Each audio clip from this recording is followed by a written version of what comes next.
नित्य लीला प्रविष्ट ISKCON founder Acharya saviour of the whole world Srila Prabhupada की जय। सब लोग कृपा करके घुटनों पर बैठिए और माथे को जमीन में लगाइए जब तक जयकारा होगा। सब लोग घुटनों पर बैठिए और माथे को जमीन में लगाइए। नामाचार्य श्रीला हरिदास ठाकुर की जय। समवेत भक्त वृंद की जय। अनंत कोटि वैष्णव वृंद की जय। इस्कॉन वर्तमानाचार्य वृंद की जय। श्री कृष्ण शारदी रास यात्रा महामहोत्सव की जय। श्री मुरारी गुप्त तिरुभाव तिथि महामहोत्सव की जय। श्री कार्तिक व्रत महामहोत्सव की जय। श्री दीपदान महामहोत्सव की जय। गौर प्रेमानंदे all glories to assembled devotees, all glories to assembled devotees, all glories to assembled devotees, all glories to Sri Guru and Gauranga। हरे कृष्णा। तो आज से कार्तिक का महीना शुरू हो रहा है। कार्तिक का महीना तो कल से शुरू होगा, लेकिन कार्तिक का जो नियम है वो आज से शुरू हो रहा है ना। तो आज से शुरू हो चुका है और कुछ परिवर्तन हमारे इष्ट कैलाश वाले मंदिर में हुआ।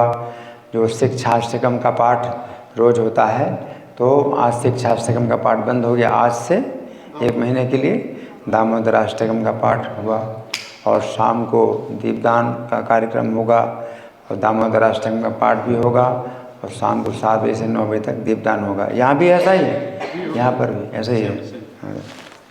कुछ लोग कह रहे थे वो ग्रहण है। ग्रहण के संबंध में आपको ये बताना है कि सूतक जो है हम लोग इतना लंबा नहीं मानते जितना सब लोग मनाते हैं। तो हमारा सूतक 1 घंटे का ही केवल होता है। तो सवेरे यानी रात में समझो या सवेरे समझो 1:04 से चंद्र ग्रहण शुरू होगा और 2:24 तक चलेगा। तो इस रात्रि में जो है जो सूर्य ग्रहण चंद्र ग्रहण होगा तो सूतक को मिलाकर के भी हमारे कार्य में कोई बाधा नहीं आती। तो इसलिए मंगल आरती और सब जो कार्यक्रम जितने भी हैं मंदिर का जैसे समय पर खुलना और बंद होना उसी तरह से होगा, कोई अंतर नहीं पड़ रहा है। चंद्र ग्रहण के कारण कोई अंतर नहीं पड़ रहा है। तो भगवान की ऐसी व्यवस्था हुई है कि चंद्र ग्रहण इस तरह से हो रहा है कि हम सोते रहेंगे, तो सोते सोते सूतक भी उसी में हो जाएगा, चंद्र ग्रहण भी हो जाएगा, सब कार्य उसी तरह से चलेगा। तो आज कार्तिक का जो महीना शुरू हो रहा है, परंतु विशेष रूप से आज क्या है, एक तो है श्री कृष्ण शारदीय रास यात्रा, दूसरा है मुरारी गुप्त तिरुभाव और तीसरा है लक्ष्मी पूजा। तो इन 3 त्योहारों पर हम चर्चा करेंगे। तो श्री कृष्ण शारदीय रास यात्रा के संबंध में हम पहले आपको जो है सुनाएंगे।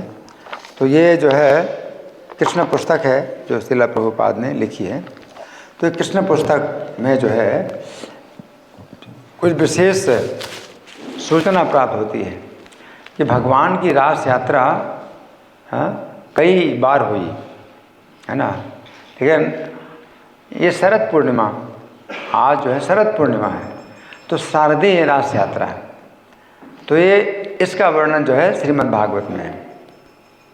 शारदीय रास यात्रा, कार्तिक पूर्णिमा में भगवान की रास यात्रा हुई और वैशाख पूर्णिमा में रास यात्रा हुई। तो वो रास यात्रा श्रीमद् भागवत में नहीं है, लेकिन 3 रास यात्रा जो है गर्ग संहिता में है, वो अलग अलग तिथियों की। रास यात्रा जो है पूर्णिमा में ही होती है, पूर्णिमा की रात को ही होती है, क्योंकि पूर्णिमा की रात्रि में क्या होता है, चंद्रमा के द्वारा रात्रि का अंधकार दूर होता है। तो भगवान को रास यात्रा की जो सुविधा है वो पूर्णिमा की रात में ही प्राप्त होती है। तो इस प्रकार से ये शरद पूर्णिमा की रास यात्रा है ना। और रास यात्रा जो है ये 29वें अध्याय से, भागवत के 10वें स्कंद के 29वें अध्याय से 33 अध्याय तक, यानी 5 अध्याय में रास पंचाध्याय इसको बोलते हैं। 5 अध्याय में रास लीला का वर्णन है। तो इसमें जो है प्रभुपाद समझा रहे हैं कि सुखदेव गोस्वामी ने जो शारदीय रास यात्रा का वर्णन किया है श्री कृष्ण की, तो ये जो श्रीमद् भागवत के 10वें स्कंद में भगवान कृष्ण की जो भी लीलाएं का वर्णन हुआ है, तो वो जो है क्रम से हुआ है ना। तो प्रभुपाद बताते हैं कि पिछले अध्यायों के वर्णन से ये प्रतीत होता है कि गोवर्धन पूजा कार्तिक के कृष्ण पक्ष के तुरंत बाद हुई थी, है ना। तो प्रभुपाद बड़ा अच्छा ये जो है क्रम बतला रहे हैं, लीला का क्रम क्या है। लीला का क्रम क्या है कि गोवर्धन पूजा कार्तिक के कृष्ण पक्ष के तुरंत बाद हुई। अब ये तो है रास यात्रा आश्विन पूर्णिमा, आज आश्विन पूर्णिमा है, तो कार्तिक के कृष्ण पक्ष के तुरंत बाद हुई, ठीक है ना। तो इसका मतलब है कि ये रासलीला जो है मतलब भगवान के 7वें वर्ष की अवस्था में नहीं हुई, क्योंकि भगवान जब 7 वर्ष के हुए तो गोवर्धन धारण किया था, है ना। और गोवर्धन पूजा जो हुई है वो कब हुई है? कार्तिक के कृष्ण पक्ष के तुरंत बाद, यानी कृष्ण पक्ष का अगला दिन। जो कृष्ण पक्ष के अगला दिन क्या है? कार्तिक का शुक्ल प्रतिपदा, कार्तिक के शुक्ल प्रतिपदा में जो है गोवर्धन पूजा हुई, है ना। भगवान ने गोवर्धन धारण नहीं किया उस दिन, गोवर्धन पूजा हुई कार्तिक शुक्ल प्रतिपदा को, है ना। तत्पश्चात भ्रातृ द्वितीया संपन्न हुई, भैया दूज। तो गोवर्धन पूजा हो गई कार्तिक के शुक्ल प्रतिपदा को, फिर कार्तिक शुक्ल द्वितीया को जो है भैया दूज या जो भी हो, हमारे वैष्णव कैलेंडर में उसकी चर्चा नहीं आती, तो भ्रातृ द्वितीया संपन्न हुई। और तब कार्तिक शुक्ल तृतीया को इंद्र का कोप हुआ। इंद्र को जब सूचना मिली कि कृष्ण के कहने से गोपों ने जो है इंद्र की पूजा बंद कर दी और गोवर्धन पूजा की है, तो इंद्र का कोप हुआ। तो तृतीया को जो है क्या किया? इंद्र ने मूसलाधार वर्षा की और श्री कृष्ण 7 दिन तक गोवर्धन पर्वत धारण किया। अब कार्तिक शुक्ल तृतीया से लेकर के 7 दिन तक, तो कितना हुआ? कार्तिक शुक्ल तृतीया से कृष्ण ने गोवर्धन पर्वत धारण किया 7 दिन तक, तो 9वीं तक। तो कार्तिक शुक्ल 9वीं तक तो श्री कृष्ण ने गोवर्धन पर्वत धारण किए रखा। फिर 10वीं को वृंदावनवासी कृष्ण के अद्भुत गुणों का वर्णन करने लगे 10वीं को, और 10वीं तिथि को ही इंद्र ने भी क्षमा मांगी कृष्ण से। 10वीं तिथि को कार्तिक शुक्ल 10वीं को इंद्र ने कृष्ण से क्षमा मांगी, है ना। तो ये वर्णन आता है इसमें श्रीमद् भागवत में। और ये भी वर्णन आता है कि नंद आदि गोपों ने जो है कृष्ण के गुणों की चर्चा की, कृष्ण जो है कैसे अद्भुत गुण है ना। फिर अगले दिन नंद महाराज ने एकादशी व्रत रखा। अब अगले दिन एकादशी आ गई, कार्तिक शुक्ल एकादशी। तो उस दिन नंद महाराज ने एकादशी व्रत किया, तो वो इसमें वर्णन आता है एकादशी। और द्वादशी को यमुना स्नान करने गए हैं, जहाँ वरुण ने उनको बंदी बना लिया, तो वो भी इसमें वर्णन आया कि नंद महाराज को जो है वरुण देवता ने बंदी बना लिया और कृष्ण ने उनको मुक्त कराया, और तब नंद को वैकुंठ लोक का दर्शन हुआ। तो 28वें अध्याय तक जो है ये कथा है, ठीक है ना। अब प्रभुपाद कहते हैं कि अब जो शारदीय रास यात्रा है, तो ये जो है इसके बाद हुई। तो कार्तिक का जो है ये हो गया द्वादशी, कार्तिक की द्वादशी तक तो वर्णन हुआ इस कथा का। अब शरद पूर्णिमा में रासलीला हुई, तो अगले साल ही हुई। इसलिए प्रभुपाद बड़ा अच्छा मतलब यहाँ जो है ये विश्लेषण कर रहे हैं भगवान की लीला का, कि 7वें वर्ष में भगवान ने गोवर्धन पर्वत धारण किया, और उसके बाद अगर जो है शरद पूर्णिमा को रासलीला हुई, तो ये 8वें वर्ष के अवस्था में, जब कृष्ण 8 वर्ष के हो गए, 8 वर्ष और कुछ महीने, क्योंकि भाद्र कृष्ण अष्टमी को उनका जन्म हुआ था, तो 8 साल के भाद्र कृष्ण अष्टमी को हो गए। तो भाद्र कृष्ण अष्टमी के बाद आश्विन कृष्ण अष्टमी को 8 साल 1 महीने के हो गए, ठीक है। आश्विन कृष्ण अष्टमी को 1 साल के हो गए, है ना। फिर 7 दिन होगा तो अमावस्या होगी, है ना। तो कितना हुआ, 8 साल, 1 महीना और 7 दिन, और फिर 15 दिन और पूर्णिमा के, शुक्ल पक्ष 15 दिन, 15 दिन 22।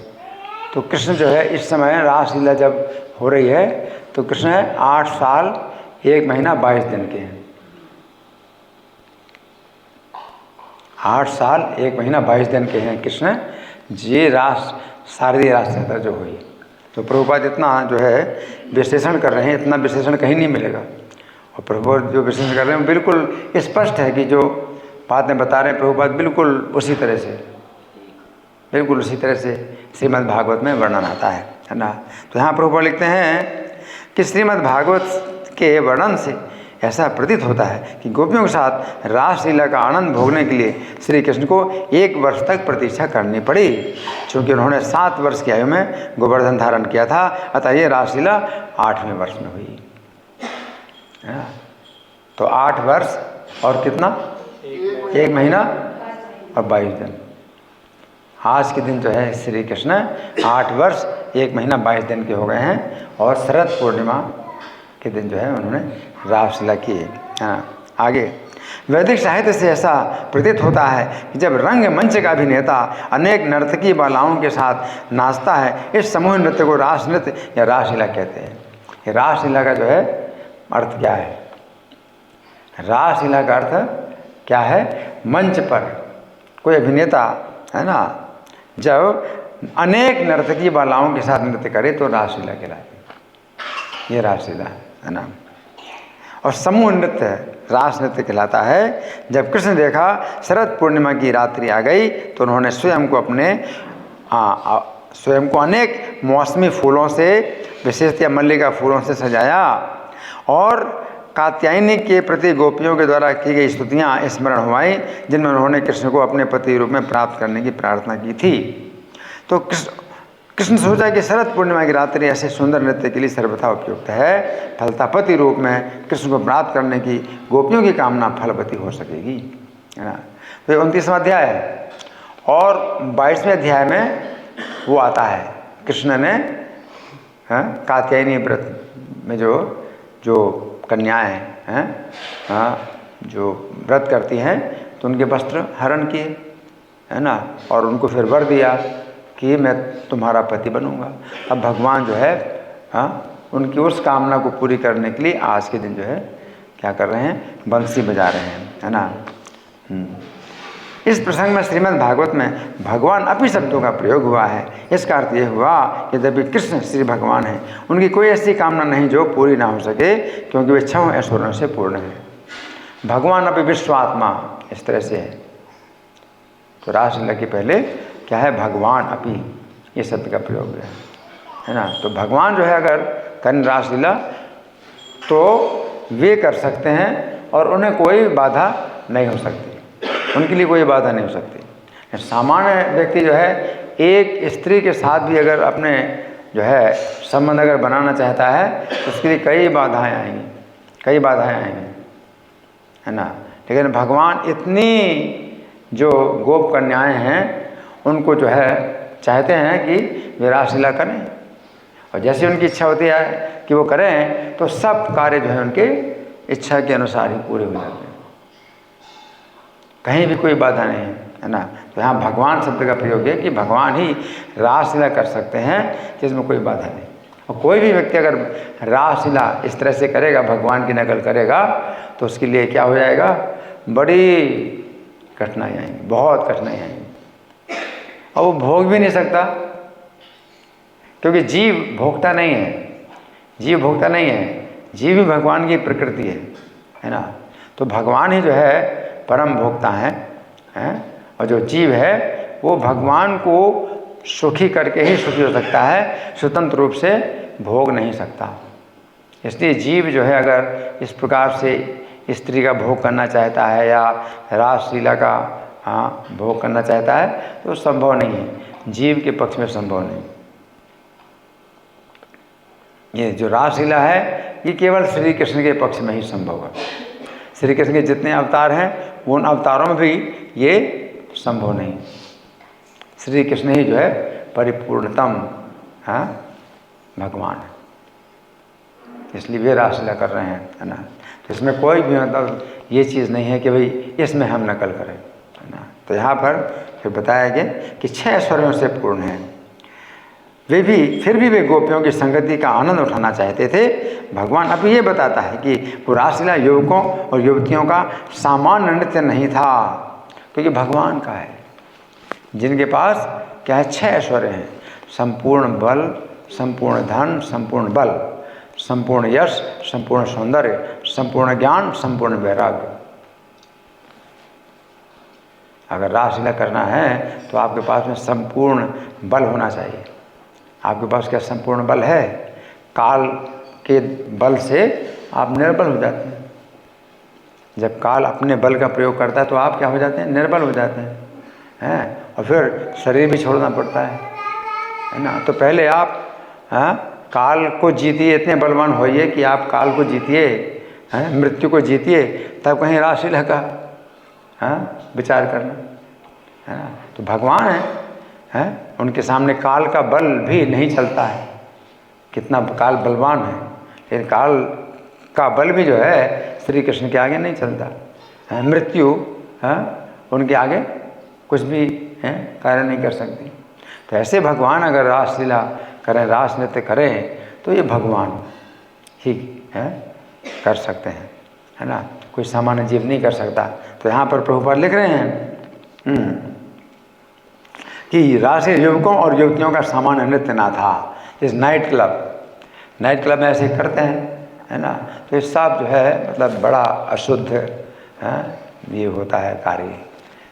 तो युवक युवतियों का जो है जो नृत्य होता है वो बड़ा अशुद्ध होता है, चेतना भी दूषित होती है, अशुद्ध होती है, और ये प्रारंभ में अमृत की तरह लगता है, परिणाम में विष की तरह होता है।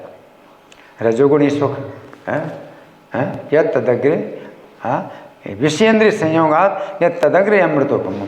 विषयों का इंद्रियों से जो संयोग होता है, प्रारंभ में जो अमृत की तरह लगता है, परिणाम में विषम तत्सुखम राजसम स्मृतम। रजोगुणी सुख है, रासलीला का जो सुख है वो रजोगुणी नहीं है, भगवान तीनों गुणों से ऊपर है, सत्वगुण से भी ऊपर भगवान का जो सुख है। इसलिए कहीं इस तरह की जो है नकल नहीं करना है।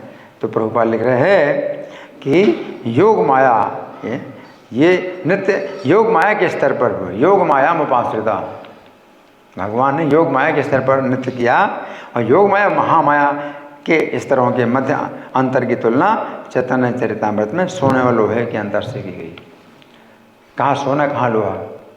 तो महामाया के स्तर पर जो कार्य होते हैं वो लोहे की तरह हैं, और योग माया के स्तर पर कार्य होते हैं वो सोने की तरह। महामाया के स्तर पर जो कार्य होते हैं वो काम वासना के कारण होते हैं। काम वासना अपनी इंद्रिय तृप्ति, है ना। तो दूसरे का शोषण, जो पुरुष है वो स्त्री से सुख लेना चाहता है, स्त्री पुरुष से सुख लेना चाहती है, शोषण करना चाहते हैं, है ना। तो ये काम वासना है। और वो जो प्रेम है, रासलीला में जो प्रेम का नृत्य है, तो उसमें क्या है कि कृष्ण की इच्छा है गोपियों को सुख देने की, और गोपियों की इच्छा है कृष्ण को सुख देने की, तो वो प्रेम कहलाता है।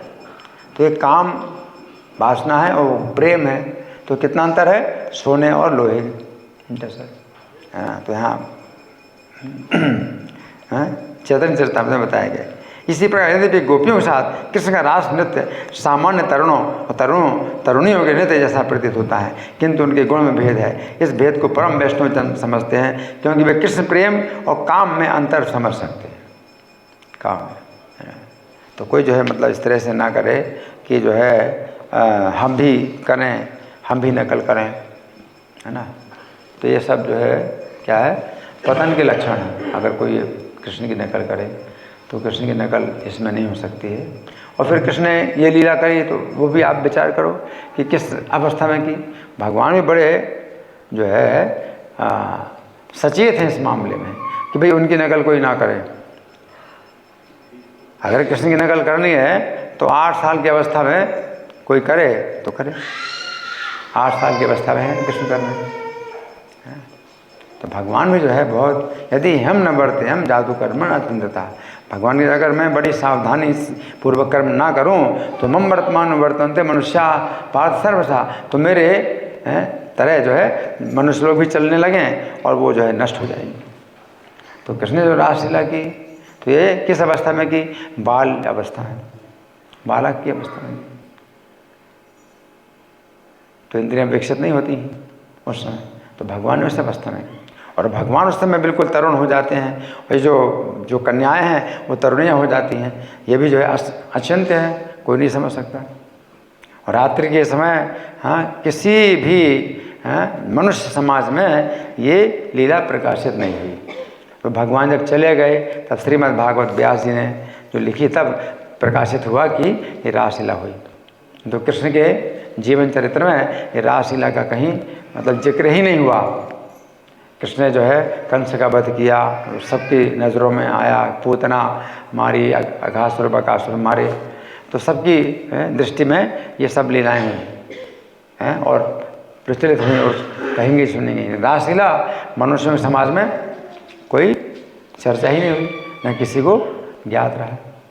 इस रासलीला का जो दर्शन है वो बड़े भाग्यशाली जो देवता गंधर्व अप्सराएं आकाश में देख रहे थे, और पृथ्वी में जो है मनुष्यों के समाज में कोई नहीं दर्शक था, कोई दर्शन करने वाला नहीं था। इस बहुत सौभाग्यशाली जो आकाश के देवता हैं उन्होंने दर्शन किया। तो रासलीला का वर्णन तो इतना है कि इसमें ही पूरा समय बीत जाएगा। 5 अध्याय कहाँ तक हम करें? ये तो आप कृष्ण पुस्तक से आप पढ़ सकते हैं, अध्याय 29 और 30, 31, 32, 33, है ना। तो अब हम और आगे बढ़ेंगे। दूसरा त्यौहार कौन सा है, कौन बताएगा? एक तो कृष्ण शारदीय रास यात्रा है, दूसरा त्यौहार क्या है? आज आप लोगों के पास वैष्णव कैलेंडर होता ही नहीं है। मुरारी गुप्त का आविर्भाव, तिरुभाव है, आविर्भाव नहीं। देखो ये एक शीट हम छापते हैं वैष्णव कैलेंडर की, और ये दिल्ली के लिए है, और ये मेरी जेब में रहता है हमेशा देखते रहते हैं आज का त्यौहार। एक शीट में जो है पूरा वैष्णव कैलेंडर साल भर का होता है, और ये इतना मतलब आसानी से आप ले सकते हैं, अपने घर में रख सकते हैं, है ना। इस्कॉन के भक्त बड़ी जो है ये लज्जा की बात है कि आप लोगों को पता नहीं कि आज क्या त्यौहार है। इतने बड़े बड़े त्यौहार, इतने पवित्र दिन है आज। आज मुरारी गुप्त का तिरुभाव दिवस है, और इस साल में केवल एक ही दिन आता है। इनका आविर्भाव दिवस हमारे वैष्णव कैलेंडर में नहीं आता, इसलिए साल में केवल एक दिन होता है। हम इनको याद ना करें तो बड़ा जो है इससे मतलब क्या है, हानि है, बड़ी हानि है। मुरारी गुप्त का जो है चरित्र भगवान चैतन्य की लीला में बहुत वर्णन आता है, मुरारी गुप्त। तो इनका भी चरित्र हम पूरा नहीं वर्णन कर सकते, लेकिन कुछ हम सुनेंगे इनके विषय में कि इनकी कैसी जो है महिमा है, और चैतन्य महाप्रभु के साथ में इनका जो है कितना जो है निकट का संबंध है, कितने निकट का संबंध है ना। और ये वास्तव में कौन है? हनुमान जी के अवतार है। रामलीला में हनुमान जी के अवतार, तो सेवक के रूप में, है ना। और इस चैतन्य लीला में क्या है, इनका जो है मतलब प्रेम कलह होता है। इसमें जो है भगवान चैतन्य जो है इनके साथ में झगड़ा किया करते हैं हमेशा, मुरारी गुप्त के, है ना। और इस तरह से आनंद लेते हैं, है ना। तो एक तो कलह होता है द्वेष के कारण, और दूसरा कलह होता है प्रेम के कारण। तो प्रेम के कारण जो कलह होता है उसमें क्या आता है, आनंद आता है। और द्वेष के कारण कलह होता है वो दिमाग में तनाव, दिमाग में जो है बहुत भारी निराशा, है ना, सब होती हैं, है ना। तो सुनो बड़े ध्यान से, भगवान चैतन्य की कथा जो विद्या शिक्षा रूप में भगवान लीला करते हैं, और विद्या अध्ययन में रात दिन लगे रहते हैं। उषा काल में संध्या कर लेते हैं। उषा काल, प्रातः काल से पहले उषा काल होता है। प्रातः काल होता है 5:46 से 8:10 तक सवेरे प्रातः काल होता है, उससे भी पहले उषा काल होता है। तो भगवान चैतन्य उषा काल में ही संध्या कर लेते हैं सवेरे की, है ना। जैसे गायत्री वगैरह जो कुछ भी करना है, 3 संध्या में गायत्री की जाती है। तो अपना संध्या उषा काल में ही कर लेते हैं और पंडित गंगाधर के समस्त शिष्यों के साथ पढ़ने के लिए चल देते हैं, घर से चल देते हैं। हाँ, सब गंगादास की सभा में आकर बैठ जाते हैं और आप जो है दो पक्ष बना लेते हैं, एक पक्ष खंडन करता है, दूसरा पक्ष स्थापन करता है। इस तरह से क्या होता है, विवाद होता है। जो शिष्य प्रभु से पुस्तक नहीं पढ़ते हैं, अब गंगादास ने जो है इनको अपने कक्षा का मॉनिटर बना दिया है, तो ये मॉनिटर है, मॉनिटर समझ रहे है ना। तो पंडित गंगादास ने जो है चैतन्य अपना जो है सबसे श्रेष्ठ शिष्य मान करके अपना भार पूरा इनको दे दिया है कि अब तुम ही पढ़ाओ इनको बच्चों। अब श्री चैतन्य जो है निमाई कहलाते हैं, निमाई। तो सब जो है अपने सहपाठियों को सिखाते हैं, लेकिन कुछ सहपाठी कैसे होते हैं, वो क्या करते हैं कि तुम हमारे गुरु थोड़े हो, हम तुमसे क्यों पढ़े, होता ना ऐसा। अपना मॉनिटर को लोग इतना नहीं मानते कि हम तुमसे क्यों पढ़ें, हम खुद पढ़ेंगे। हम या तो गुरुजी से पढ़ेंगे, गंगादास से पढ़ेंगे, और नहीं तो अपने आप खुद पढ़ेंगे, तुमसे क्यों पढ़ें। होता ना ऐसा, होता है कि नहीं हैं? आप लोग सुन रहे हैं या नहीं सुन रहे हैं? सुन रहे तो कुछ जो है अपना जो है समर्थन दो कि आप सुन रहे हो हैं। हाँ, मॉनिटर को जो है नहीं समझते हैं कि तुम कौन होते हो हमें पढ़ाने वाले। इस तरह से जो है जो गंगादास के शिष्य इनके सहपाठी थे, तुम तो हमारी तरह हो, तुम कौन होते हो पढ़ाने वाले। हाँ, तो निमाई जो है उससे क्या करते थे, हर समय उनकी निंदा करते थे। अब वो अलग से बैठ जाए पढ़ने के लिए और ये पढ़ा रहे हैं सब अपने सहपाठियों को, है ना। तो वो अलग से पढ़ रहा है तो निमाई जो है निंदा करते उनकी निंदा करते हैं। हाँ, और जब प्रभु पुस्तक लेकर पढ़ाने के लिए बैठते तो जितने छात्र होते वो चारों ओर बैठ जाते, बाकी सब छात्र बड़े आनंद से बैठ जाते कि भाई गुरुजी ने इनको जो है हमारे शिक्षक के रूप में नियुक्त किया है तो हम इन्हीं से सीखेंगे। तो निमाई जो है सिखा रहे हैं उनको। अब मुरारी गुप्त भी प्रभु से पुस्तक नहीं पढ़ते थे, सुने सब लोग? क्या मुरारी गुप्त क्या करते थे, सुन रहे कि नहीं सुन रहे? मैं पूछ रहा हूँ, मुरारी गुप्त क्या करते थे? प्रभु से पुस्तक नहीं पढ़ते थे। आप लोग सुन नहीं रहे, मैं पूछता हूँ, दोहराओ, आपने क्या सुना? नहीं तो ऐसे है, तो जैसे मूर्तियाँ हैं, पत्थर की मूर्तियाँ हैं बैठी हैं कुछ ऐसे क्या। हाँ, मुरारी गुप्त प्रभु से पुस्तक नहीं पढ़ते थे, प्रभु से पुस्तक नहीं पढ़ते थे, अतः प्रभु भी उनको चलाया करते थे, हमेशा छेड़ते थे, है ना, छेड़ते थे, मतलब दूसरे कारण बना करके छेड़ते थे। चैतन्य निमाई जो है सीधे नहीं कह सकते तुम क्यों नहीं पढ़ते, है ना, तो छेड़ते थे, तो कुछ ना कुछ जो है बोलते रहते थे, उल्टा बोलते रहते थे। हाँ, और मस्तक पर चमकदार चंदन का तिलक, निमाई का जो है सौंदर्य चमकदार चंदन का तिलक है, और दांतों की जो पंक्ति है वो मोतियों की कांति, मोतियों की कांति की है। सुंदर वेश, कामदेव को मोहित करने वाला, और आयु है 16 साल की। निमाई की आयु कितनी है? 16 साल की आयु है, और नव यौवन है, और पंडिताई में बृहस्पति को भी पराजित करने वाले, पंडिताई में बृहस्पति को भी पराजित करने वाले हैं। और जो छात्र इनका अनुगत्य ना स्वीकार करके स्वतंत्र रूप से पुस्तक अध्ययन करता था तो प्रभु उसका परिहास करते थे, है ना। ये होता है ना, प्रेम में भी इस तरह का है ना, कि नहीं पढ़ता है मुझसे तो कुछ ना कुछ कारण बना करके उसकी हंसी उड़ाएंगे, है ना। तो उचित कारण तो नहीं मिलता, कोई कहता हम नहीं पढ़ें तो क्या फ़र्क पड़ता है, तुमसे ना पढ़ूँ, मैं खुद किताब पढ़ूँगा ना। तो महाप्रभु अब कहा करते आगे आए, कौन है बड़ा विद्वान, ऐसे बोलते। वो सुन रहा है ना, तो सीधे उसको नहीं बोल रहे, सबके सामने बोल रहे हैं, अपने पढ़ने वाले को, लेकिन सुना रहे हैं उसको, क्या बोलते हैं, आगे आए, कौन है बड़ा विद्वान, मेरी व्याख्या को खंडन करके तो दिखाए।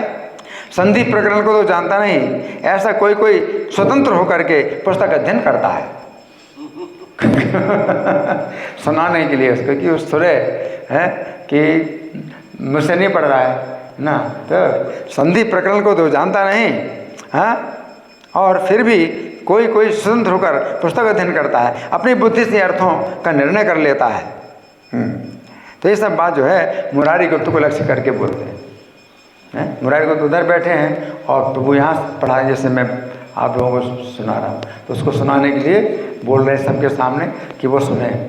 तो मुरारी गुप्त को लक्ष्य करके, नाम नहीं ले रहे, मुरारी गुप्त को लक्ष्य करके कहते हैं। मुरारी गुप्त इन गर्भ के वचनों को सुना करते, किंतु मुँह से कुछ नहीं बोलते थे।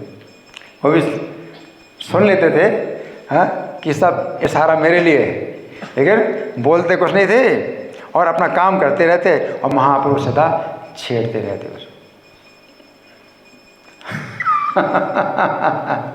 छेड़ते रहते हैं, और अपना सेवक जानकर मन में बहुत सुखी भी होते थे। जानते थे कौन है, तब तो से तो हनुमान मेरा ही सेवक है ना, तो मन में बहुत खुशी सुखी होते थे, ऊपर से निंदा करके। इसे प्रेम कला कहते हैं, अंदर से बहुत संतुष्ट है, ऊपर से निंदा कर रहे है ना, तो ये प्रेम कला है। तो मुरारी गुप्त को छेड़ते रहते हमेशा। सोनाए मोरारी गुप्त आटो पे टंकार, ना बोला है कि चुकारे करे आप नार, तथापि यह प्रभु तारे चाले न सदाए, सेवक देखिए बड़े सुखी द्विज राय। महाप्रभु ने मुरारी गुप्त से प्रयास करते हुए कहा, अरे वैद्य, क्या बोले, अरे वैद्य तू किस लिए व्याकरण शास्त्र पढ़ रहा है, लता पता ले जाकर रोगियों को स्वस्थ कर। हैं इस तरह से चला रहे हैं। ये व्याकरण शास्त्र है, अत्यंत दुर्बोध है, यहाँ कफ पित्त अजीर्ण की व्यवस्था नहीं करनी होती है, तो अपने आप मन अर्थ लगाकर इस शास्त्र को क्या समझेगा। इस तरह से भगवान चला रहे हैं। जा घर चला जा, वहाँ जाकर रोगियों की चिकित्सा कर, भगवान उसको इस तरह से बोलते हैं, है ना। और मुरारी गुप्त क्या था, रुद्र के अंश हैं, हनुमान जी है ना तो शिव के ही अंश हैं, तो रुद्र के अंश है तो बहुत क्रोधी स्वभाव के हैं, लेकिन रूखी भाषा प्रयोग करने में बहुत निपुण है, लेकिन विश्वम्भर को देखकर क्रोधित नहीं होते। चैतन्य का जो रूप सौंदर्य है इतना लुभाने वाला है कि गुस्सा आता है, लेकिन गुस्सा दब जाता है, तो बोल नहीं पाता, उल्टा उत्तर नहीं दे पाता। मुरारी ने प्रति उत्तर में कहा, तू सबसे बड़ा विद्वान बनता है, क्यों सबको चलाया करता है। अब मुरारी गुप्त ने बोला, किससे बोला, निमाई से बोला, तू बड़ा सबसे बड़ा विद्वान बनता है, क्यों सबको चलाया करता है। देख अभी तेरा गर्भ चूर चूर हो जाएगा, सूत्र वृत्ति पांजी टीका इनमें जो भी तेरी इच्छा हो मुझसे पूछ ले।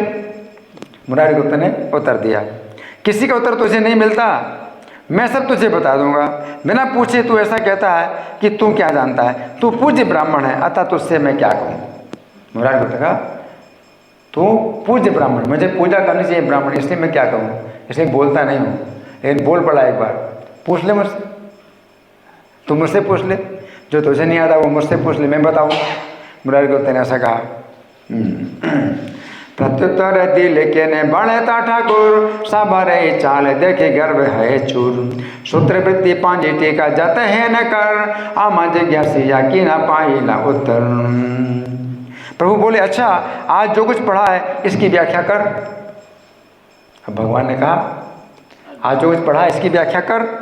मुरारी जब व्याख्या करने लगा तो प्रभु खंडन करने लगे, तो भगवान के पास सब शक्तियाँ हैं, सरस्वती के पति हैं, जो चाहे उसका खंडन करें, तो उसकी बात का खंडन करने लगे, है ना। मुँह से नहीं पढ़ता है ना, इसलिए तो उसे कुछ नहीं आता, तो जो कुछ बोलेगा उसी का खंडन करेंगे।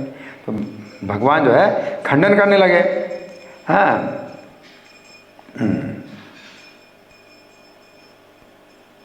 मुरारी गुप्त एक प्रकार का अर्थ करता तो प्रभु दूसरे प्रकार का अर्थ करते, और दोनों स्वामी सेवक हैं।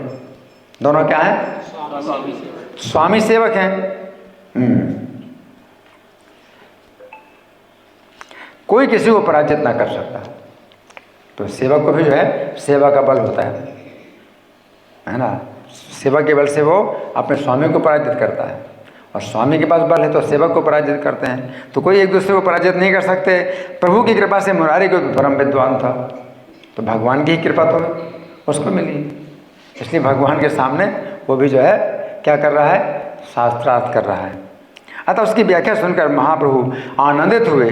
संतुष्ट होकर प्रभु ने अपना हाथ मुरारी के सिर पर रखा। संतोष होकर अपना हाथ मुरारी के सिर पर रखा, उससे उसका सारा शरीर आनंदमय हो उठा। क्या सुख मिला! भगवान ने सिर पर ऐसे हाथ रखा, मुरारी का पूरा शरीर आनंदमय हो उठा। प्रभु रे प्रभाव गुप्त परम पंडित, मुरारी रे व्याख्या सोने प्रभु हर्षित। संतोष दिले नेतार अंगे पद में हस्त, मुरारी रे देह हिला आनंद समस्त। अब मुरारी को मन में सोचने लगे, मन ही मन सोचने लगे, ये विश्वम्भर कोई मनुष्य नहीं है। मन में सोचने लगे।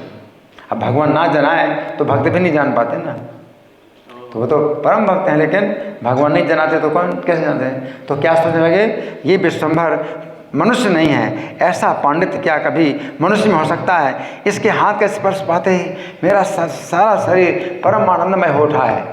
मन में सोचा, ऊपर से कुछ नहीं बोली, मन में सोचा कि क्या है, मनुष्य हो सकता है क्या, इतनी विद्वत्ता, और स्पर्श से क्या हुआ कि मेरे क्या हुआ, पूरा शरीर परम आनंदमय हो।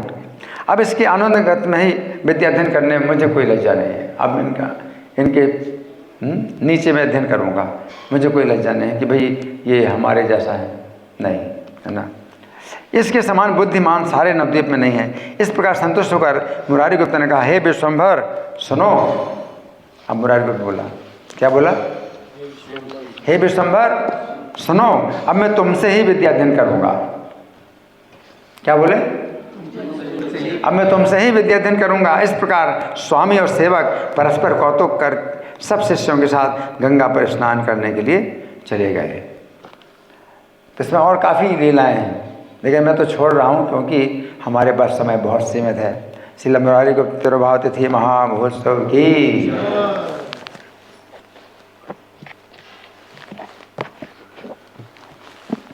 अब क्या है, और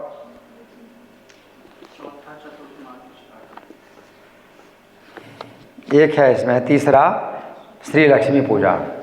क्या है, लक्ष्मी पूजा। तो लक्ष्मी पूजा की बहुत घटनाएं हैं, कई घटनाएं हैं लक्ष्मी पूजा की। लेकिन जो वैष्णव लोग हैं लक्ष्मी जी की पूजा अलग से नहीं करते, लक्ष्मी की पूजा नारायण के साथ करते हैं, है ना, वैष्णव लोग हैं। लेकिन जो भौतिकतावादी होते हैं वो नारायण को छोड़ करके लक्ष्मी की पूजा करते हैं कि भाई हमें धन प्राप्त होना चाहिए और नारायण की भक्ति नहीं करना है ना। तो वो जो है भावना सही नहीं है कि लक्ष्मी से हमें धन प्राप्त होता है। लक्ष्मी जी की पूजा करेंगे, गणेश जी की पूजा करेंगे, हैं, गणेश जी बाधाओं को दूर करेंगे, विघ्न दूर करेंगे, लक्ष्मी जी धन प्रदान करेंगे, है ना, ये है। तो ये भौतिकतावादी ही लोग हैं। लेकिन वैष्णव लोग भी लक्ष्मी की पूजा करते हैं। तो कभी विशेष कारण से इंद्र ने लक्ष्मी जी की पूजा की। इंद्र का जो है दुर्वासा मुनि के शाप से सब ऐश्वर्य जो है चला गया, सब देवताओं का भी ऐश्वर्य चला गया, है ना। तो फिर अंत में जो है उन्होंने सब देवता लोग जो है ब्रह्मा जी की शरण में आए। ब्रह्मा जी फिर श्री नारायण की शरण में आए। फिर श्री नारायण ने जो है लक्ष्मी जी को आदेश दिया कि अब तुम जो है समुद्र मंथन से तुम जन्म लो और फिर जो है देवताओं के को संपत्ति प्रदान करो। तो फिर समुद्र मंथन हुआ, लक्ष्मी जी का प्राकट्य हुआ। लक्ष्मी जी के जब प्राकट्य हुआ तो फिर सब देवताओं ने लक्ष्मी जी का जो है स्तवन किया। तो इंद्र जो है बोल रहे हैं, इंद्र क्या बोल रहे हैं, भगवती कमल वासिनी को नमस्कार है, देवी नारायणी को बार बार नमस्कार है, संसार की सारभूता कृष्ण प्रिया भगवती पद्मा को अनेक अनेक नमस्कार है। इंद्र कहते हैं, ओम नमः कमलवासिन्ये नारायण्य नमो नमः, कृष्ण प्रियाय साराय पद्माय च नमो नमः। ये स्तुति कौन कर रहे हैं, इंद्रदेव। इंद्रदेव कर रहे हैं। कमल रत्न के समान नेत्र वाली कमल मुखी भगवती महालक्ष्मी को नमस्कार है। पद्मासना, पद्मिनी एवं वैष्णवी नाम से प्रसिद्ध भगवती महालक्ष्मी को बार बार नमस्कार है। पद्मपत्रेक्षणाय च पद्मास्यास्य नमो नमः, पद्मासनाय पद्मिन्ये वैष्णव्ये च नमो नमः। भगवान श्री हरि में भक्ति उत्पन्न करने वाली देवी को नमस्कार है। इस प्रकार से लक्ष्मी की पूजा अगर करना है तो इस प्रकार से करो कि ये क्या है, भगवान श्री कृष्ण में भक्ति उत्पन्न करने वाली है ना। भौतिक कामना से करोगे तो फिर जो है बंधन प्राप्त होगा, है ना। तो वो क्या कह रहे हैं, भगवान श्री हरि में भक्ति उत्पन्न करने वाली देवी को बार बार नमस्कार है। और हर्ष प्रदान करने में परम कुशल देवी को बार बार नमस्कार है। भगवान श्री कृष्ण के वक्षस्थल पर विराजमान और उनकी हृदयेश्वरी देवी को बारंबार प्रणाम है। सर्वसंपन्न स्वरूपाय हरिभक्ति प्रदात्रे च हर्षदात्रे नमो नमः, कृष्ण वक्ष स्थिताय च कृष्णेशाय नमो नमः। सर्व संपत् स्वरूपिणी सर्वदात्री देवी को नमस्कार है। सुखदायिनी देवी को नमस्कार है। मोक्षदायिनी और सिद्धदायिनी देवी को बारंबार नमस्कार है। सर्वसंबंध स्वरूपाय सर्वदात्रे नमो नमः, सुखदाय मोक्षदाय सिद्धिदाय नमो नमः। हे रत्न पद्मा देवी, हे शोभना देवी, तुम श्री कृष्ण की शोभा स्वरूपा हो, संपूर्ण संपत्ति की देवी हो और महादेवी हो। तुम्हें मैं बार बार प्रणाम करता हूँ। कृष्ण शोभा स्वरूपाय रत्नपद्मे च शोभने, संपत्त्यधिष्ठत्र देव्ये महादेव्ये नमो नमः। और अन्न की अधिष्ठात्री देवी और अन्न स्वरूपा तुम्हें बारंबार नमस्कार है। बुद्धि स्वरूपा और बुद्धि प्रदा भगवती के लिए अनेक सा प्रणाम है। शस्याधिष्ठत्र देव्ये च शस्याय च नमो नमः, नमो बुद्धि स्वरूपाय बुद्धिदाय नमो नमः। हे देवी, तुम वैकुंठ में महालक्ष्मी कहलाती हो और क्षीर समुद्र में लक्ष्मी कहलाती हो, राजाओं के भवन में राजलक्ष्मी कहलाती हो। वैकुंठे चा महालक्ष्मीर या लक्ष्मी क्षीर सागरे, स्वर्ग लक्ष्मीरिंद्र गेहे राजलक्ष्मीर नेपालये। इंद्र के स्वर्ग में स्वर्ग लक्ष्मी और गृहस्थों के घर में गृह लक्ष्मी और प्रत्येक घर में गृह देवता गो माता सुरभि और यज्ञ की पत्नी दक्षिणा के रूप में विराजमान रहती हो। तुम देवताओं की माता आदिति हो, कमल वासिनी कमला भी तुम ही हो। हव्य प्रदान करते समय स्वाहा और कव्य प्रदान करने के अवसर पर सुधा का जो चारण होता है वो भी तुम्हारा ही नाम है। सबको धारण करने वाली विष्णु स्वरूपा पृथ्वी तुम ही हो। भगवान नारायण की उपासना में सदा तत्पर रहने वाली देवी तुम शुद्ध स्वरूपा हो। वैकुंठे चा महालक्ष्मीर या लक्ष्मी क्षीर सागरे, स्वर्ग लक्ष्मीरिंद्र गेहे राजलक्ष्मी नेपालये। गृहलक्ष्मी से गृहिणाम गेहे चा गृह देवताम, सुरभि चा गवाम माता दक्षिणा यज्ञ कामिनी। अदितिर्देव माता तुम कमला कमलालये, स्वाहा तुम च हविर्दाने कव्यदाने सुधा स्मृता। तुम विष्णु स्वरूपा चा सर्वधारा वसुंधरा, शुद्ध सत्य स्वरूपा तुम नारायण परायणा। तुम में क्रोध का स्थान नहीं है। क्या कह रहे हैं? तुम्हारे अंदर क्रोध का स्थान नहीं है और हिंसा का भी कोई स्थान नहीं है। आपके अंदर क्रोध और हिंसा बिल्कुल नहीं है ना। ये आपका गुण है कि आपके अंदर क्रोध और हिंसा का स्थान बिल्कुल नहीं है। हाँ, तुम्हें वरदा कहा जाता है, शारदा कहा जाता है, शुभा कहा जाता है, परमार्थता कहा जाता है और हरिदास्य प्रदा कहा जाता है। परमार्थ प्रदात्वम चा क्रोध हिंसा वर्जिता चा वरदा चा शुभानना, परमार्थ है प्रदात्वम चा हरिदास्य प्रदा परा। तुम्हारे बिना सारा जगत भस्मीभूत है, निस्सार है। तुम्हारे बिना सारा जगत भस्मीभूत है और निस्सार है, जीते जी मृतक है, सबके तुल्य है। यया विना जगत सर्वम भस्मीभूतम सारकम जीवन मृतम च विश्वम चा सब तुल्यम यया विना। तुम संपूर्ण प्राणियों की श्रेष्ठ माता हो। क्या? संपूर्ण प्राणियों की श्रेष्ठ माता हो। तुम संपूर्ण प्राणियों की श्रेष्ठ माता हो। सबके बांधव रूप में तुम्हारा ही पधारना हुआ है। सर्वेषां चापरा त्वं ही सर्व बांधव रूपिणी या बिना न संभाष्यो बांधवेर बांधवा सदा। तुम्हारे बिना भाई भी भाई के लिए बात करने योग्य नहीं रहता। तुम्हारे बिना भाई भी भाई के लिए बात करने योग्य नहीं रहता। जो तुमसे हीन है वो बंधुओं से हीन है, जो तुमसे युक्त है वो बंधुजनों से युक्त है। तुम्हारी कृपा से ही धर्म अर्थ काम और मोक्ष प्राप्त होते हैं। त्वया हीनो बंधुहीनो त्वया युक्ता स बांधवः धर्मार्थ काम मोक्षाणाम तुम च कारण रूपिणी। जिस प्रकार बचपन में दूध मुहे बच्चों के लिए माता होती है, जिस प्रकार बचपन में दूध मुहे बच्चों के लिए माता होती है, वैसे ही तुम अखिल जगत की जननी होकर सबकी सभी अभिलाषाएं पूर्ण किया करती हो। या यथा माता स्तनधनानां शिशूनां शैशवे सदा तथा तुम सर्वदा माता सर्वेषां सर्वरूपतः।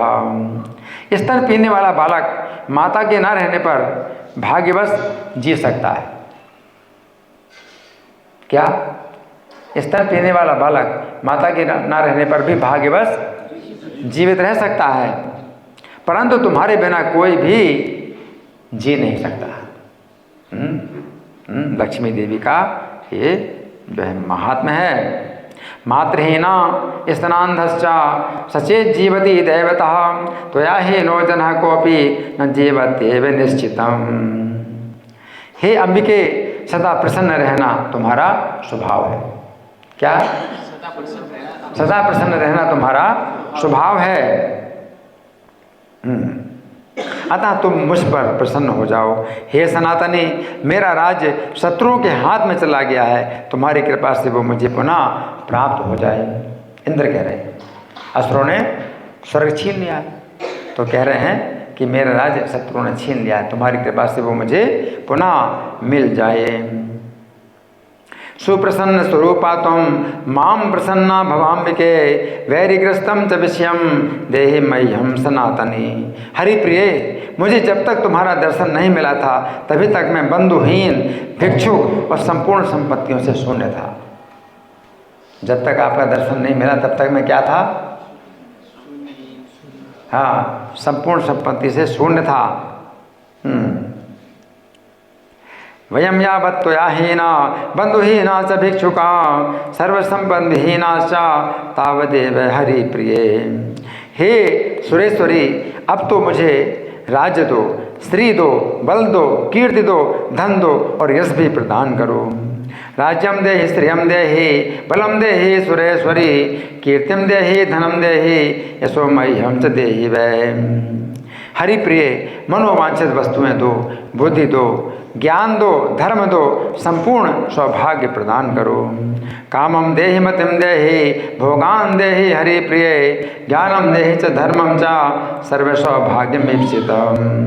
इसके सिवा मुझे प्रभाव, प्रताप, संपूर्ण अधिकार, युद्ध में विजय, पराक्रम और परम ऐश्वर्य की प्राप्ति भी कराओ।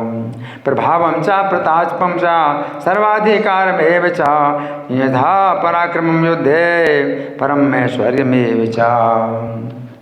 तो इस तरह की जो प्रार्थना है वो हम लोगों को भी करनी पड़ती है ना। किस कारण से? भगवान की सेवा के लिए, भगवान के प्रचार के लिए हमको भी धन की आवश्यकता है, पराक्रम की आवश्यकता है। नहीं तो बहुत शत्रु हैं, है ना, प्रचार के कारण बहुत शत्रु हैं। तो हमारे पास भी पराक्रम होना चाहिए, हमारे पास भी विजय होनी चाहिए। हमें भी बल चाहिए, धन चाहिए, है ना, जन चाहिए, है ना। तो ये भी जो है हमें प्रार्थना करनी पड़ती है।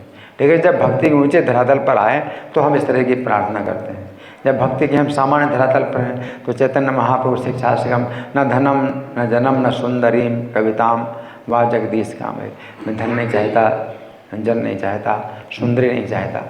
लेकिन जब प्रचार के धरातल पर आते हैं तो हम फिर जो है ये भी चाहते हैं कि ये भी दीजिए, ये भी दीजिए, क्योंकि उसका उपयोग अब हम अगर कर सकते हैं भगवान की सेवा में तो फिर हम मांगते हैं, ठीक है ना।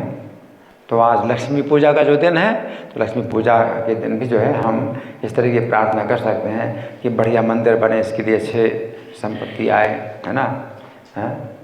लक्ष्मी संग्रह हो, अच्छा कलेक्शन हो, हम लोगों को भी चाहिए ना, है ना। तो भगवान की सेवा के लिए हमको ये सब चीज़ें चाहिए, है ना। तो हमने 3 त्योहारों की चर्चा की, लेकिन जो सबसे बड़ा त्यौहार है वो क्या है, कार्तिक का महीना। तो कार्तिक के महीने में जो है बहुत महात्म्य है, शास्त्र में बहुत महात्म्य है। तो हमारे पास तो समय ज़्यादा नहीं है, अभी कुछ जो है कुछ घटना का जो है मैं चर्चा करूँगा। ये 25 अक्टूबर 2016 की घटना है। कब की घटना? हाँ, 25 अक्टूबर 2016 की घटना है। तो मैंने राधाकांत प्रभु के घर में जो प्रवचन दिया था उस दिन, जमुना पार में एक राधाकांत प्रभु, उनके घर में प्रवचन दिया था। उसमें ये बात आई थी कि जिस समय शंखासुर ने वेदों को चुरा लिया, एक कार्तिक महात्मा की कथा सुनाई थी मैंने उनके घर में। तो उसमें ये कथा आई थी कि शंखासुर ने वेदों को चुरा लिया। किसने? शंखासुर ने। किसको चुराया? वेदों को चुरा लिया। उस समय इस संकट से छूटने के लिए ब्रह्मा जी ने श्री कृष्ण का पूजन किया और देवताओं ने श्री कृष्ण के गुणगान में गाने बजाने का कार्य किया। ब्रह्मा जी ने श्री कृष्ण का पूजन किया और देवताओं ने गाना बजाने का काम किया। तो ये कथा आई, ये मैंने कथा सुनाई, कार्तिक के महात्म्य में ये कथा आई, है ना। तो ये बात तो मैंने अपने प्रवचन में कही, परंतु प्रवचन के बाद एक अत्यंत आश्चर्य की घटना हुई। प्रवचन के बाद मैं जिस समय जाने के लिए तैयार हुआ, अब मुझे जाना है, तो रात का प्रवचन था, तो हमने कहा प्रवचन दे के हम तो जा रहे हैं, अब आप लोग जो है अपना आगे का कार्यक्रम करो, है ना। तो मेरा कार्य हो गया, तो मैं जाने के लिए तैयार हुआ। उस समय राधाकांत प्रभु ने मुझसे प्रार्थना की कि मैं कुछ समय और रुकूं, इस समय वे श्री राधा गोविंद का पूजन करें। मतलब मुझे कहा आप राधा गोविंद की पूजा करो और सभी भक्त कीर्तन में गाएंगे बजाएंगे। अब ऐसा कुछ सोचा नहीं था कि कथा में क्या बात आई थी और वही बात जो है अब होने वाली है। कथा में क्या बात आई थी? किसने भगवान की पूजा की थी? ब्रह्मा जी ने। और सब जो है कौन लोग थे जो गाने बजाने थे? देवता लोग थे। अब वही बात, मतलब वो क्या हो गई, मंचन हुई, उसी बात का मंचन हुआ। तो हमें जाने वाला था, बोले आप पूजा करो। वो सोचा नहीं था कि मतलब कथा में ऐसी बात आई थी, उन्होंने अपने तरफ से ऐसा बोला मुझे। तो राधाकांत प्रभु की प्रार्थना के अनुसार ऐसा ही हुआ। परंतु एक अत्यंत आश्चर्य की घटना हुई कि मैंने प्रवचन में ये बात बताई कि ब्रह्मा जी ने श्री कृष्ण का पूजन किया और देवताओं ने कीर्तन में गाने बजाने का काम किया। और प्रवचन के अंत में भी इसी प्रकार की घटना हुई कि ब्रह्मा जी के स्थान पर मैंने श्री कृष्ण का पूजन किया और देवताओं के स्थान पर अन्य सभी भक्तों ने कीर्तन में गाने बजाने का कार्य किया। हरि बोल। एक बार समझने की है कि ना तो राधाकांत प्रभु ने ना ही मैंने इस घटना का ऐसा योग सोचा था। श्री कृष्ण ही घटना का ऐसा योग बनाया था। श्री कृष्ण के द्वारा बनाए हुए पूजन और गाने बजाने के ऐसे अद्भुत घटना योग को देखकर मैं तथा मेरे संगी अत्यंत विस्मित तथा बार बार हर्षित हुए। हरि बोल। अब एक अन्य आश्चर्य की घटना हुई। आज के दिवस पर इस श्लोक कैलाश वाले मंदिर में प्रातःकालीन प्रवचन भागवत के जिस श्लोक पर हुआ था उसकी संख्या थी 4, 24, 27। चौथा स्कंद चल रहा था। अभी तो भागवत का वहाँ 6ठा स्कंद चल रहा है ना। तो 2016 में चौथा स्कंद चल रहा था। तो चौथे स्कंद का 24वां श्लोक और श्लोक संख्या 27 पर प्रवचन हुआ था सवेरे, है ना। इस श्लोक के तात्पर्य में प्रभुपाद के शब्द इस प्रकार थे। श्री कृष्ण के भक्त को देवताओं को अलग से प्रसन्न करने की आवश्यकता नहीं है। केवल श्री कृष्ण को प्रसन्न करके भक्त सभी देवताओं को प्रसन्न कर लेता है। उसे देवताओं से भौतिक सुविधाएं मांगने की कोई आवश्यकता नहीं है, क्योंकि भक्त के ऊपर प्रसन्न होने के कारण देवतागण स्वतः भक्त की आवश्यकताओं की पूर्ति करते हैं। देवतागण श्री कृष्ण के सेवक हैं और वे भक्त की सभी परिस्थितियों में सहायता करने के लिए तैयार रहते हैं। ये शब्द तो श्रील प्रभुपाद के श्लोक के तात्पर्य में थे, जिस श्लोक पर आज प्रातःकालीन प्रवचन ईस्ट ऑफ कैलाश वाले मंदिर में हुआ था। परंतु आज साधना में राधाकांत प्रभु के घर में मैंने कार्तिक महात्म्य की जो कथा सुनाई उसमें भी इसी प्रकार की बात निकली। उस कथा में श्री कृष्ण ने देवताओं से ये शब्द बोले, हे इंद्र, जो लोग कार्तिक व्रत किया करें उन्हें तुम मेरे लोक में पहुंचा दिया करो। हे देवराज, तुम सदा उन प्राणियों की सभी प्रकार की विपत्तियों से रक्षा करना। हे वरुण, तुम उन्हें पुत्र पौत्र आदि संतति देते रहना। तो भगवान देवताओं से भी बोल रहे हैं। तो ये कथा जो मैंने सुनाई तो ना मैंने सोचा था कि कथा में ये बात निकलने वाली है, और आज सवेरे के श्लोक के तात्पर्य प्रभुपाद ने ये बात बोली। तो ये कितना आश्चर्य है। और भगवान सेटिंग करते हैं, भगवान जो है ये सब जो है पहले से ही विचार करते हैं, और उनके हाथ के हम लोग जो है क्या है, कठपुतली है। हमें तो बाद में पता चलता है कि कैसे योग बना, लेकिन भगवान पहले से सोच लेते हैं। भगवान की सेटिंग पहले से होती है। तो मेरे दिमाग में क्यों विचार आया कि मैं यही कथा सुनाऊं। कार्तिक महात्म्य तो बहुत सी कथाएं, आज इस श्लोक में जो प्रवचन हुआ है ना, तो उसके संबंध में जो प्रभुपाद कह रहे हैं वही बात जो है भगवान देवताओं से कह रहे हैं कि कार्तिक का व्रत करने वाले हैं, उनकी सब आवश्यकताएं पूरी किया करो।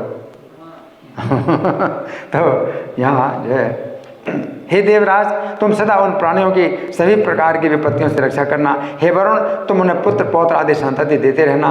ये शब्द तो श्री कृष्ण के कार्तिक महात्म्य के अंदर से निकले, परंतु एक अत्यंत आश्चर्य की घटना हुई, क्योंकि इसी प्रकार की बात उस श्लोक के तात्पर्य के अंदर थी जिस श्लोक पर आज ईस्ट ऑफ कैलाश वाले मंदिर में प्रवचन हुआ था। श्री कृष्ण के द्वारा बनाई हुई ऐसी अद्भुत घटनाओं को देखकर मैं तथा मेरे संगी अत्यंत विस्मित तथा बार बार हर्षित हुए। हरि बोल। तो इस तरह से जो है कार्तिक महात्म्य का तो बहुत वर्णन है।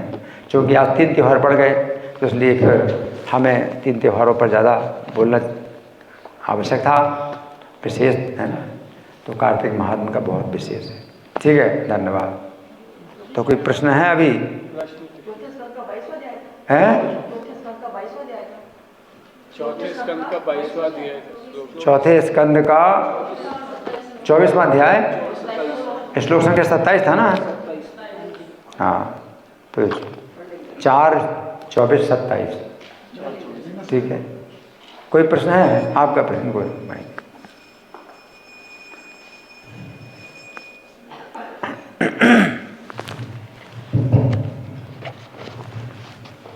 हरे कृष्ण जी। बहुत बहुत धन्यवाद आपका, बहुत सुंदर तरीके से आपने विषयों पर चर्चा की। मेरा प्रश्न है कि जैसे आज लक्ष्मी पूजन है, तो दीपावली वाले दिन भी लक्ष्मी पूजा सारी दुनिया सामान्य तौर पर करती है। देखिए, लक्ष्मी की पूजा जो है अलग अलग तिथियों में, अलग अलग स्थानों में, अलग अलग समय पर हुई। लक्ष्मी की पूजा जो है, हाँ, एक बार वैकुंठ धाम में भी हुई, भगवान विष्णु ने की। लक्ष्मी जी की पूजा हाँ और भी स्थानों में हुई, उनकी सब तिथियाँ आती हैं। लेकिन ये जो लक्ष्मी की पूजा जो इंद्र आदि देवताओं ने की स्वर्ग में, उसकी तिथि नहीं आती, तिथि नहीं बताई गई। तो मैंने फिर ये अंदाज़ लगाया कि ये तिथि जो है आज की हो सकती है। जो समुद्र मंथन से जब लक्ष्मी जी का आविर्भाव हुआ, तो श्रीमद् भागवत में भी वर्णन आता है कि जो है सब ने अपने अपने जो है उपहार दिए लक्ष्मी जी को। श्रीमद् भागवत का 8वां स्कंद है समुद्र मंथन। तो सब ने जो है मतलब अपने अपने उपहार दिए लक्ष्मी जी के लिए, और सब ने जो है उनकी पूजा की, सब ने मिल करके। तो समुद्र मंथन के समय जो लक्ष्मी जी का आविर्भाव हुआ, उसकी तिथि नहीं बताएगी। तो मैंने अंदाज़ लगाया कि ये तिथि आज के दिन होनी चाहिए कि समुद्र मंथन से जो है लक्ष्मी जी का जब आविर्भाव हुआ। ठीक है जी जी। और किसी का प्रश्न है? अगर इनका प्रश्न फिर इनको दीजिए।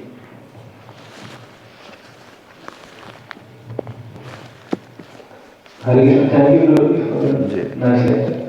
मुझे मेरा क्वेश्चन था, जहाँ तक मेरी अंडरस्टैंडिंग है, हम जैसे सुनते हैं कि दुर्गा जी जो है वो भगवान की भयंकर शक्ति माया का प्रतिरूप है, और राधा रानी जो है वो इंटर पोटेंसी को प्रकट करती हैं। और जैसे रुक्मणी जी हैं वो द्वारका लीला में भगवान की पत्नी है, तो लक्ष्मी जी का क्या तत्व से है? राधा रानी का स्वरूप माना जाएगा या?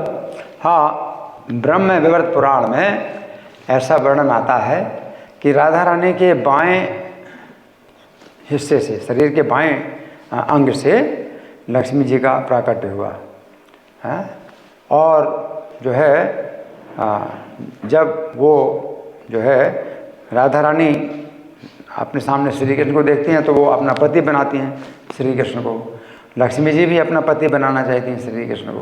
तो श्री कृष्ण जो है फिर अपने बाएं हिस्से से विष्णु जी को प्रकट करते हैं और लक्ष्मी को कहते हैं कि तुम जो है इन विष्णु जी की अर्धांगिनी बनो और तुम वैकुंठ में जाओ।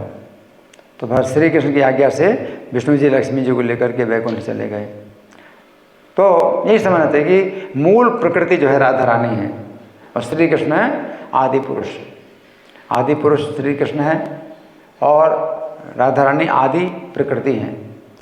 और जिस तरह श्री कृष्ण का विस्तार हुआ अनेक विष्णु रूपों में, तो उसी प्रकार से राधा रानी का भी विस्तार हुआ अलग अलग जो है लक्ष्मी के रूपों में। तो प्रत्येक विस्तार के साथ में लक्ष्मी रहती हैं, तो सब राधा रानी का विस्तार है। श्री कृष्ण के विस्तार सब विष्णु हैं, है ना, ऐसा समझना चाहिए। ठीक है, धन्यवाद। अच्छा, आपका प्रश्न, हाँ बोलिए। जैसे दीपावली के दिन लोग लक्ष्मी गणेश जी की पूजा करते हैं। दीपावली के दिन लोग लक्ष्मी गणेश जी की पूजा करते हैं। हाँ, तो वैष्णवों के लिए क्या? हाँ, ये वैष्णवों की विधि नहीं है। लक्ष्मी गणेश की पूजा करना वैष्णव की विधि नहीं है ना। क्योंकि सामान्यतः लोग करते हैं तो बस यही है कि गणेश जी जो है हमारे जो है विघ्नों को दूर करें, हैं, तो हमारी इंद्रिय तृप्ति में जो विघ्न आते हैं गणेश जी दूर करें, और लक्ष्मी जी इंद्रिय तृप्ति के लिए हमें धन संपत्ति दें। तो इंद्रिय तृप्ति का ही जो है केवल लक्ष्य होता है, तो उसमें और कुछ मतलब लक्ष्य नहीं है। लेकिन जो वैष्णव लोग होते हैं वो लक्ष्मी को नारायण के साथ में जो है पूजा करते हैं। और जो जैसे हनुमान है, तो हनुमान भी जो है सीता को ढूंढ रहे हैं, सीता को प्राप्त करना चाहते हैं, लेकिन वो चाहते हैं राम की सेवा में लगाने के लिए सीता को। तो इसी प्रकार से भक्त लोग भी लक्ष्मी चाहते हैं, घर घर में जाते हैं कि किसके पास लक्ष्मी है और लक्ष्मी लाना चाहते हैं, तो भगवान की सेवा में लगाने के लिए। और एक रावण है, वो भी सीता को जो है पाना चाहता है।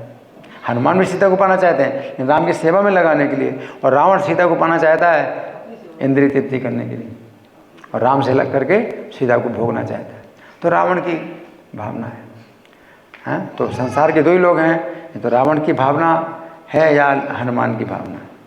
तो हनुमान की भावना होती है, उनकी शक्ति बुद्धि सब बढ़ती, क्योंकि लक्ष्मी को भगवान की सेवा में लगाना चाहिए। और रावण की जिसकी भावना होती है उसकी शक्ति बुद्धि सब नष्ट होती है, क्योंकि वो लक्ष्मी को नारायण से अलग करके लक्ष्मी को भोगना चाहते हैं। ठीक है, धन्यवाद। श्रील मुरारी गुप्त तिरुभाव तिथि महामहोत्सव की जय। श्री कृष्ण शारदीय रास यात्रा महामहोत्सव की जय। श्री कार्तिक व्रत महामहोत्सव की जय। श्री श्री जगन्नाथ सुभद्रा बलदेव की जय। हरे कृष्णा।